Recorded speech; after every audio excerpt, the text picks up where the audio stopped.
हमारे लोग ठंडे हैं, जब गर्म होते हैं तो उनको रोकने वाला नहीं है। आपने देखा होगा जाट आरक्षण भी, आपने देखा होगा किसान आंदोलन भी। कठिन से कठिन, करड़ा से करड़ा फैसला लिया जाए, इसमें उम्मीद करते हैं आज आर पार का फैसला लिया जाए। आर पार के फैसले से बिना काम नहीं चलेगा। मैं तो यहाँ तक कहता हूँ दिल्ली के साथ साथ पूरा हरियाणा, राजस्थान, उत्तर प्रदेश, उत्तराखंड और पंजाब को भी ब्लॉक करके रख दिया जाए। धर्मवादी सरकार को, इस जातिवादी सरकार को ये पता लग जाए ये खापे क्या चीज हैं, इन खापे किस चिड़िया का नाम है। नमस्कार, मैं ज्योतिष चौहान। इस वक्त हम कुरुक्षेत्र के ऐतिहासिक धरती पर मौजूद हैं और यहाँ से आज सबसे बड़ा फैसला लिया जाना है पहलवानों को लेकर। कल हमने देखा खाप पंचायत मुजफ्फरनगर में भी थी, लेकिन वहाँ पर जो फैसला लिया गया उसको सुरक्षित रखा गया था और यहाँ से आज जो है वो सबसे बड़ा फैसला सुनाया जाएगा। तो तमाम लोग हैं यहाँ पर, बातचीत करेंगे। क्या कहना चाहेंगे, आज क्या कुछ फैसला हो सकता है यहाँ से? आपको भी नमस्कार, आपके दर्शकों को भी नमस्कार। मैं डॉक्टर दलबीर सिंह बीबीपुर, प्रधान नौगामा खाप। आज हम जाट धर्मशाला में आ रहे हैं। कुरुक्षेत्र ये पवित्र धरती है, यहाँ महाभारत का युद्ध लड़ा गया था। यहाँ न्याय अन्याय की लड़ाई को जीता जाता है और हम हर हाल में न्याय की लड़ाई के साथ लगे हुए हैं और इस न्याय की लड़ाई को जीत के ही सांस लेंगे। जहाँ तक यूपी की बात है, सुरक्षित रख लिया गया फैसला, आज उसका भी तोड़ हो जाएगा और यहाँ विभिन्न खापों से, लगभग हरियाणा की सभी खापों से लोग आएंगे। जैसे मैं आ गया नौगामा खाप से, नौगामा खाप का प्रधान होने के नाते यहाँ पंचायत में अभी भाग लेंगे। 15 मिनट के बाद आयोजित हो जाएगी पंचायत। तकरीबन कितने खाप आज यहाँ पर? यहाँ अभी तक तो मेरे ख्याल में 150 से ज़्यादा खाप आ चुकी हैं। मेरे ख्याल में और भी बढ़ेंगी खापें, घटेंगी नहीं। घटने का तो नाम नहीं, जो पहुँच गया हो तो पंचायत में भाग लेगा ही, लेकिन कुछ देर में और खापें भी जुड़ेंगी। और यहाँ जुड़ने के बाद मैं ये बता दूँ, फैसला तो मेरे को नहीं पता क्या होगा, लेकिन कोशिश करेंगे कठिन से कठिन, करड़ा से करड़ा फैसला लिया जाए। इसमें उम्मीद करते हैं आज आर पार का फैसला लिया जाए। आर पार के फैसले से बिना काम नहीं चलेगा। जैसे किसान आंदोलन में आर पार का फैसला लिया था और पूरे दिल्ली को चारों तरफ से ब्लॉक करके रख दिया गया था, और इसी तरह पे कोई कठिन और करड़ा फैसला लिया जाए। मैं तो यहाँ तक कहता हूँ दिल्ली के साथ साथ पूरा हरियाणा, राजस्थान, उत्तर प्रदेश, उत्तराखंड और पंजाब को भी ब्लॉक करके रख दिया जाए, ताकि इस पूंजीपति सरकार को, इस डिक्टेटरशिप सरकार को, इस फांसीवादी सरकार को, इस फेयरवादी सरकार को, इस जातिवादी सरकार को, इस सांप्रदायिकवादी सरकार को, इस धर्मवादी सरकार को, इस जातिवादी सरकार को ये पता लग जाए ये खापे क्या चीज हैं, इन खापे किस चिड़िया का नाम है। और ये जो किसान हैं और जो ये कमेरा वर्ग है, जो ये मनरेगा वर्ग है, जो ये दलित भाई हैं, जो ये ओबीसी भाई हैं, जो ये गुज्जर यादव भाई हैं, जो ये जाट भाई हैं, जो किसी भी तरह का भाई हो और किसी भी भाई की लड़की के साथ अन्याय हो रहा हो, उस लड़की को आज न्याय दिलवा के छोड़ेंगे। न्याय के बगैर हम बीच में काम नहीं छोड़ेंगे। इससे पहले हरियाणा में एक और पंचायत हुई थी, वहां से भी फैसला लिया गया था, लेकिन आप लोगों को वहां जाने से रोक दिया गया। जिस तरीके से महापंचायत की बात की थी नई संसद भवन पे, पहले ही रोक दिया गया। 28 तारीख को जाना था। हम भी नौगामा खाप की तरफ से 8-10 गाड़ियां भर के चले गए थे जुलाना के पास।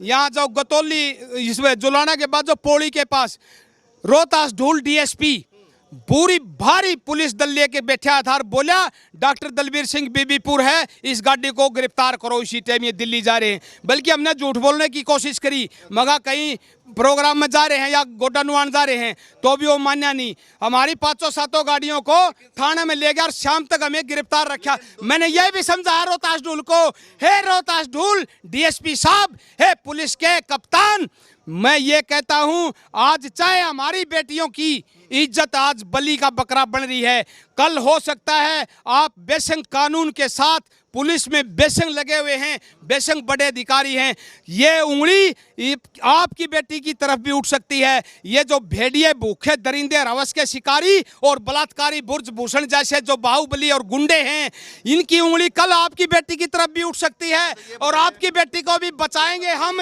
आज हमें दिल्ली जाने दे, लेकिन वो बोला नहीं जाने दे सकता, सरकार का सख्त ऑर्डर है, हम थाने में शाम तक। यही तो है कि अगर 2-3 बार पंचायतें हो चुकी है, लेकिन अभी सरकार के कानों पर जू नहीं रेंग रही है, तो कैसे होगा? भाई अभी कोशिश करेंगे बड़े से बड़ा फैसला लिया जाए, ताकि सरकार के कानों पर जू भी रहेंगे और सरकार के कान गिल्ले भी हों और सरकार किसान आंदोलन की तरह घुटनों के बल भी आए और घुटने के बल आके जैसे किसान से माफी मांगी थी एक और बता दूं, प्रधानमंत्री नरेंद्र मोदी अंग्रेजों से माफी मांगी थी। क्या अंग्रेजों की मौसी का लड़का था? नहीं, संवैधानिक एक कलेक्टर को 40 रुपए मिलते थे और सावरकर को 60 रुपए पेंशन मिलती थी। वो देशद्रोह का काम करता था। वो हमारे जो राष्ट्र भगत और जो देश भगत थे उनको मुखबरी के पैसे लेता था। इसलिए ये माफी वीरों की संतान है। इस मामले में भी इनसे माफी मंगवा के छोड़ देंगे। ठीक है, काफी ज्यादा गुस्से में है, मैं मानता हूँ बहुत गुस्सा है। क्या आज फैसला निकल सकता है? क्या आप लोग सोच के आए हैं? आज सारे जितने हमारी खापें आई हुई हैं उनके ऊपर सौंपा हुआ है। जो फैसला वो करेंगे, सारा हिंदुस्तान में फैसला लागू होगा। जो फैसला वहाँ से होगा वो सभी भाई उसको अनुयायी करेंगे। मानने को तैयार हैं, जो भी मानने के तैयार हैं। पहले भी मानते रहे, क्योंकि हमारे बड़े बुजुर्ग और खापों के चौधरी हैं, वो सदा ही अपना जो मुख जिस तरफ करते हैं वहाँ पर फतेह होती है। जिस तरह से हमारे किसान आंदोलन में देश का प्रधानमंत्री वहाँ घुटने के बल आया, इसी तरह उस बिरभूषण को अंदर करा के दम लेंगे।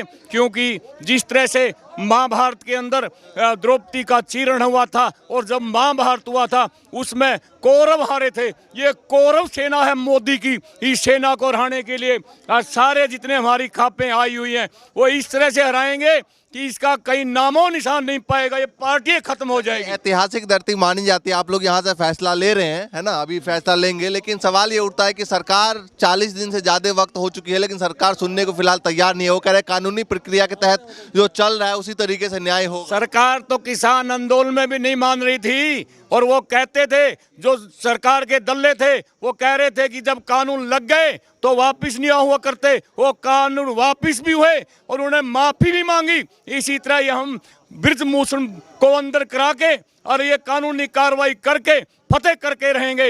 ये जो आए यहाँ जितने चौधरी, इनकी खून इनका रगों में दौड़ रहा है। जब हमारी बेटियां जंतर मंत्र पर कुचली जा रही थी, उनके साथ जातियां हो रही थी, उनके खून बहा रहा था, उनके मुंह पर जूतियां रखकर उनको कचोड़ा जा रहा था। जो वहाँ उस टाइम हमारी आंसुओं में आंसू नहीं था, आंसू की बल खून आ रहा था कि सारा ऊपर रहा है। और उसको आज बदला लेने के लिए जो यहाँ आदेश होगा उसको लागू करेंगे। अच्छा, ये बताइए, महापंचायत जो हुई वहाँ पर मुजफ्फरनगर में, उसमें जो फैसला लिया गया, क्या यहाँ पर कुछ अलग से भी फैसला उसमें लिया जाएगा आज, या फिर उसी फैसले को आज सुनाया जाएगा? सिर्फ वो चौधरी जानते हैं, वो सुनाएंगे फैसला। और वहाँ कहाँ फैसला लिया गया? वो तो वहाँ मंथन हुआ है। जो मंथन होगा यहाँ भी मंथन होगा और हाँ, उसको जो यहाँ फैसला लिया जाएगा वो लागू किया जाएगा। दोनों को मिला के जो सहमति, वहाँ तो फैसला लिया गया। वो तो वहाँ जो मंथन हुआ, क्या करना क्या नहीं, वहाँ जो कुछ निचोड़ निकले वो यहाँ जो चौधरी बैठकर जो करेंगे वो फैसला लागू होगा। गांव में किस तरीके फिलहाल बात चल रही है? जब आपने तस्वीर देखी, आपने 28 तारीख की भी तस्वीर देखी, उससे पहले की भी देखी, 40 दिन से लगातार जंतर मंतर पर बैठे हुए, गांव में क्या बात चल रही है? गांव में तो इस तरह है, क्योंकि हमारे लोग ठंडे हैं, जब गर्म होते हैं तो उनको रोकने वाला नहीं है। आपने देखा होगा जाट आरक्षण भी, आपने देखा होगा किसान आंदोलन भी, आपने जो आंदोलन देखे हमारे देहात के किसान के मजदूर के, तो वो जिधर चलते हैं फतेह करते चलते हैं। तो वही हालत अब होंगे। गांव के लोग ऐसा गर्म होते हैं, जब गर्म हो जाते हैं वो तो जब अपने ट्रैक्टर लेकर चले थे, वो टैंकों का काम किया था, इस तरह चलेंगे और दिल्ली को फतेह करके हमारी बेटियों की जीत करा कर लगाएंगे। देखिए, सभी लोगों के अंदर काफी गुस्सा है और कह रहे हैं जिस तरीके का वह फैसला लिया जाएगा उसमें हम लोग साथ में हैं और उस फैसले को जो है मानकर आगे बढ़ेंगे। आप कहाँ से आए हैं? मैंने बोला इधर। आप लोग कहाँ से आए हैं? कलसा गांव, कलसा से जी। और जिला कुरुक्षेत्र। हाँ जी, हाँ जी। कैसे देखते हैं आज का क्या हो सकता है? ऐसे है, जो दी बेटी के साथ नाजायज करेगा वो मार खाएगा। ठीक है, उसको सजा होनी चाहिए, सख्त से सख्त। क्या कहना चाहेंगे आज की इस पंचायत को देखते हुए? आज जो पंचायत की गई है, इस पंचायत में जो मुजफ्फरनगर में फैसले लिए गए थे उन्हीं पर पूर्ण विचार करके और दोबारा विचार करके जो फैसले सही है, जो सबकी राय बनेगी, उस सरकार जो सरकार कह रही है बेटी बचाओ और बेटी पढ़ाओ अभियान चलाती है और हमारी बेटियों को और हमारी बहनों को और हमारे लड़कों को सड़क पर घसीटती है, उनको सबक सिखाने के लिए सख्त से सख्त फैसला लिया जाएगा। और क्या कुछ हो सकता है? लोगों के मन में काफी सवाल है, क्या कुछ ये फैसले हो सकते हैं? जब लोगों ने 28 तारीख का सीन देखा तो लोगों का खून उबले रहा था। जब हमारी बहनों को, हमारी बेटियों को जो गोल्ड मेडल 250 देशों में गोल्ड मेडल जीत कर लाई और उनको जब देश में आई तो माथे पर रखा गया था, आंदोलन किया गया तो उनके लिए फूलों की माला लगाई गई थी। लेकिन आज हमारी बेटियों को सड़क पर घसीटा जा रहा है, उनको पीटा जा रहा है। उनको हर प्रकार से न्याय देने के लिए ये किसान सभी 36 जाति किसान आंदोलन में शामिल होंगी। अकेला कोई विशेष एक जाति नहीं है, ये सभी जातियां शामिल हैं। बताइए कि अभी जो कई जगह मैंने देखी कि भाई जाट समाज जो कह रहा है, जाट समाज ये लड़ाई को लड़ रहे हैं, इसको कैसे देखते हैं जो बयान आ रहा है सामने? ये जो मीडिया है, जो दूसरे सरकारी अधिकारी हैं, मंत्री हैं, ये जाटों को टारगेट कर रहे हैं। असलियत में मान सम्मान की 36 जात की लड़ाई है। हमें ये पता नहीं कि किसकी जाट की लड़की है, कौन से जाट का लड़का है। हम सिर्फ इस मान सम्मान के लिए कि 250 देशों से मेडल जीत कर लाए हैं, उन्हें हर प्रकार का मान सम्मान देंगे। हमारे पास जाति का कोई सवाल नहीं है, आंदोलन देश के किसान का है। हरिद्वार तमाम जो पहलवान है वो मेडल को गंगा में बहाने चले थे, इस फैसले को आप कैसे देखते हैं?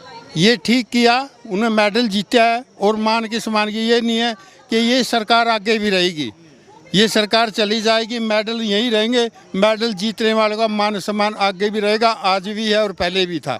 वो मेडल उन्हें गंगा में नहीं बहाए, टिकैत को दे दिए, ठीक किया, बढ़िया फैसला था। जाट भवन में इस वक्त मौजूद है और यहाँ से बड़ा और कड़ा फैसला लिया जाना है आज। और कल हमने मुजफ्फरनगर से आपको दिखाई थी कि मुजफ्फरनगर में किस तरीके से महापंचायत हुई, वहाँ से क्या कुछ सामने आया, लेकिन उस फैसले को सुरक्षित रखा गया था और आज उस फैसले को सुनाया जाएगा। तो जो भी फैसला होगा लगातार आप तो अपडेट देते रहेंगे हम। फिलहाल के लिए नमस्कार।